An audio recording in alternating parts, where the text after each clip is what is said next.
It's May 1st. We're stuck inside still. Low budget quarantine fly tying theater coming at you. Hopefully, you listen to the most recent podcast chef, cooking guy, fisherman, forager, etc. Langdon Cook. Now we're going to tie some flies. So, tomorrow, we're going to go do some trout fishing because the rivers are all blown out. We're going to head down to Charlottesville to get some bagels and bread.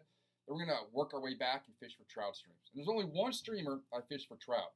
We're going to have a streamer podcast coming up soon. That's all irrelevant to me because I only fish one fly for trout. That is a streamer.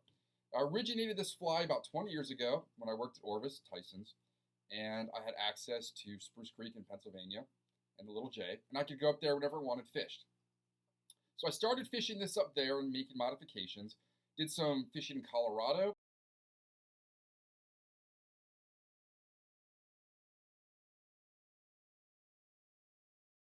And then back here, Pennsylvania and Maryland. And this is what I've come up with as the only fly I think I ever need for trout. And to prove that, it's the only streamer I fish for trout. My last steelhead was on this. So 20 years ago, there weren't a whole lot of options for big streamers. We didn't have streamer bros back then. There were no articulated flies. That was all developing. So in a fly shop, this was a big streamer for trout. Or this. Woo, a beathead woolly bugger. That was big 20 years ago in a fly shop. You had muddler minnows. You had these. The kiwi muddler, which no one fishes really anymore, was a pretty cool fly. And I started playing around with streamers up on the Little J to get the biggest fish I could on the biggest fly possible. And I came up with this. Doesn't look like much, but this is the first in evolution. This is like the first iPod compared to an iPhone. It's not even a big hook. We were throwing 6 weights up there because there's 30-inch fish. And I started playing around, and eventually, a couple years later, it came out to this. This is what I fished for years on Mossy, in Pennsylvania, in Maryland, and in Colorado. I've gone away with this stiff tail. This is longer, and there's some flash into it. I've caught on this in the different iterations, 6-inch trout. I've caught 30-plus inch trout. We're going to see a picture right now of my huge Idaho bull trout. Last time I was in Colorado, I missed a rainbow. That was probably as thick as my thigh on one of these. I'm going to teach you how to tie it. There's lightweight and there's heavy version. The way to fish it is on a rig like this. This is the bacon fly with a non-slip mono loop and 3 BB split shot in front of it. I'm using larger split shot just to make it more visible. So that is how I will always fish it, specifically in plunge pools and along cut banks on trout streams like the Little Juniata, or I would fish it along the banks of a spring creek like Mossy, or down in Colorado on the Dream, or in Pennsylvania on Falling Springs. So this is it. Always fish on a non-slip mono loop, 3 split shot in front, and I would usually fish this with a dropper behind it. For starters, we're going to go with the same hook as last time, big old Orvis hook. If I'm tying it lightweight for clients, I'm going to use some brass cone heads. If I'm tying it for myself, like for tomorrow, which I'm going to use these, I'm going to use some tungsten. And then the tail is going to start off with Flashaboo. This number is 6925. This just goes like this in the water, and it allows me to see the fly a little easier. This is a cast, strip, and pop your rod tip at the same time. That fly should be going like this in the water. On top of that, I'm going to add some black zonker. I go with the zonker cut hide, this width right here from hairline. Then I'm going to tie in some Estaz, BEST113. We're going to open that now because I need some of that. Then we're going to tie in rooster tails. So I don't use slapping. It's not webby or buggy enough. When I worked in Colorado and I would come in every day and they're like, how'd you do? And I'm like, well, I moved 6 fish and probably caught 10. They're like, okay. They're big fish, like 26-inch long rainbows and cutthroats. I was using the same net I would fish the Little Juniata that summer in Colorado. But for years, when I was trying to make big flies, I don't want this little jabroni hackle on there. That doesn't do anything. And I said schlappen didn't do much. That's schlappen. My boss in Colorado laughed. He's like, schlappen's not buggy enough? I'm like, no, man. I use rooster tails. You can no longer get these in the fly shops I visit. So I get them on eBay. And I'm going to go through them right now and show you what I'm looking for. And there it is, right there. That's a good looking one. Now I have to find if that is iridescent enough. That looks pretty good. I'm looking for long, straight fibers with a soft stem to it. And these are the longer fibers I get, the longer feathers. You can get some shorter ones too. Just put up black iridescent rooster tails. These are what, look at the length on that. Oh, that's two stuck together. This is what people make all their crafting from on eBay. Then I'm going to finish up with black barred rubber legs. The function of this is sort of look like little peck fins that are moving in the water. Then I'm going to nail knot it and we're done. Size 2 hook. You can see a YouTube video of one of these being pulled out of my arm. I was fishing it on a 4-weight, very soft 4-weight, with all this weight to it, plus the split shot. It was out of balance. It stuck in my arm, right there. I can still see the mark. And I'm going to take my mostly non-toxic wire. I'm going to wrap the hook shank. This is just to add extra mass and density to the fly to make it sink. If we're fishing plunge pools, this thing needs to drop down immediately. There's no time for it to wash away. Now see what I have here? I'm all wrapped up. I'm going to double this back to give the head of the fly a little bit more weight, to give it that little more erratic action. When I fished this in Colorado, last time I was out there, I was fishing below a guide with his client, and they're nymphing size 20, 22 nymphs. They're not catching anything. They're staying in the middle of the river. I'd go to the plunge pool below them. I throw this in, pop, pop, and I catch a rainbow about that big. Let's look at a picture of it now.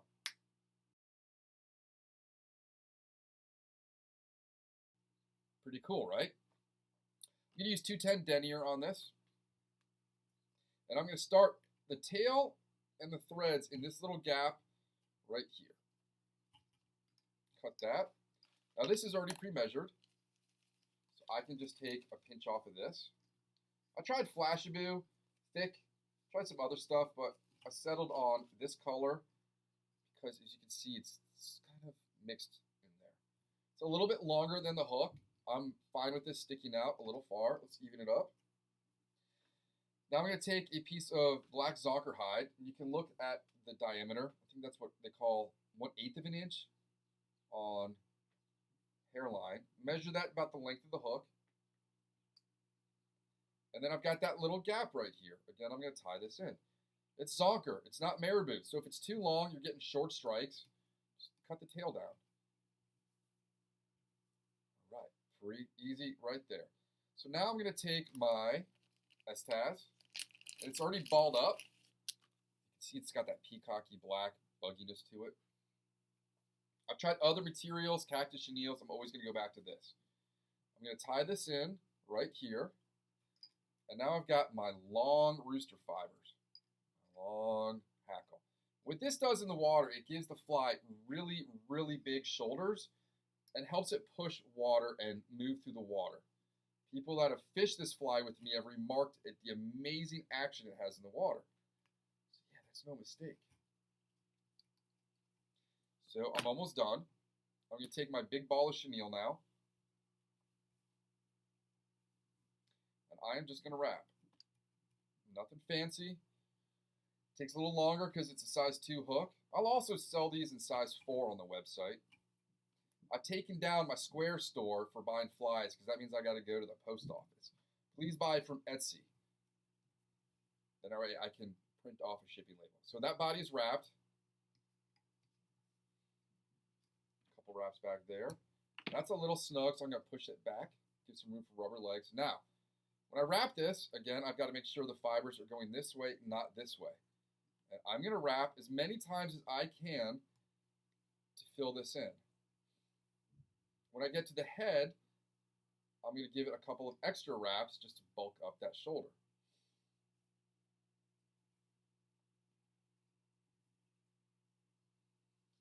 Right here.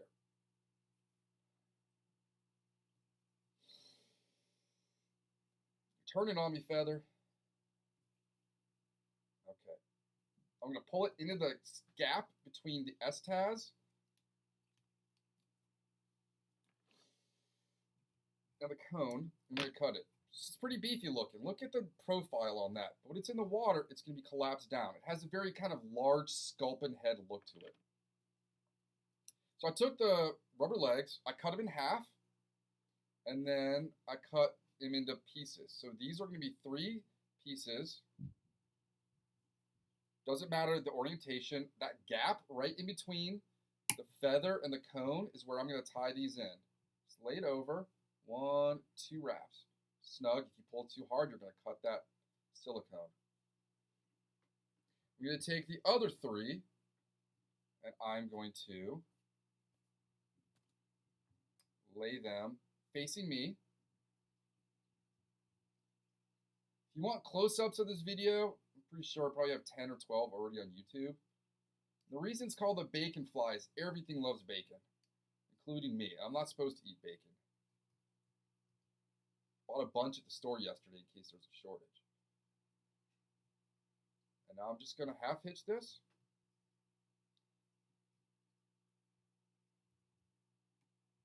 One more. Nothing fancy. This is not some streamer bro articulated with beads on here and flash. There's no sound to it. It is a, again, well-designed fly with a specific purpose. Everything in there is there for a specific reason. It doesn't look like much, but you're not a trout. I'm not trying to impress you. It doesn't photograph well. But once you get this thing wet,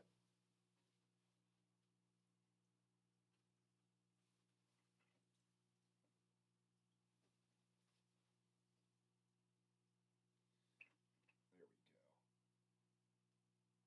That's what it looks like when it's wet. Those rubber legs stick out to the side. That thing is going to dart through the water, and it's going to catch you fish. I hope you try this while you're quarantined at home. It's another simple pattern, low budget fly tying video. There's nothing fancy about this. But this will catch every trout you want to catch on a streamer. Enough. It's the only one I carry. I carry a box of 2 or 3 dozen of these when I go to Colorado. They're fast to tie, they're easy to tie, they're inexpensive. So I hope you have some fun with your first weekend of May. We're going to go start packing up the car. We're going to take some bamboo rods down to fish dry flies. If they're not hitting dries, we're going to take out a streamer rod and throw these. Thanks for watching. You can find more about my flies and low-budget videos and podcasts at robsnowitt.com.